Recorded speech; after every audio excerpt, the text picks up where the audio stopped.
वाड्या वस्ती तांड्यावरनं लोक आले, पाऊस आहे, पावसाचा देखील विचार केला गेला नाही। बंजारा समाजाची परीक्षा या शासनाने आणि निसर्गाने हजारो वर्षापासून घेत आलेला आहे, पण हा बंजारा समाज वाघाशी पंजा लढविणार आहे। आम्हाला या संकटाला तोंड देऊन बंजारा समाज आज जवळपास 1 लाखापेक्षा जास्त संख्येने वाडी वस्ती तांड्यावरचा बंजारा समाज एसटीचं आरक्षण पदरात पाडून घेण्यासाठी या ठिकाणी उपस्थित झालेलं आहे। सरकारला या मोर्चाच्या माध्यमातून इशारा आहे की या बंजारा समाजाची जी मागणी आहे ती तात्काळ मंजूर करा।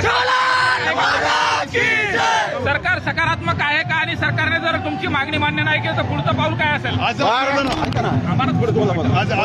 सरकारने सकारात्मकता दाखवलीच पाहिजे, कारण की आमची मागणी गैरवाजवी नाही, चुकीची नाही, किंवा आम्ही एसटीचं आरक्षण मागतोय, आम्ही इतरांच्या ताटातलं मागत नाही। म्हणून आदिवासी बांधवांनी बिंदास राहावं, आम्ही आमचं स्वतंत्र एसटीचं आरक्षण मागतोय।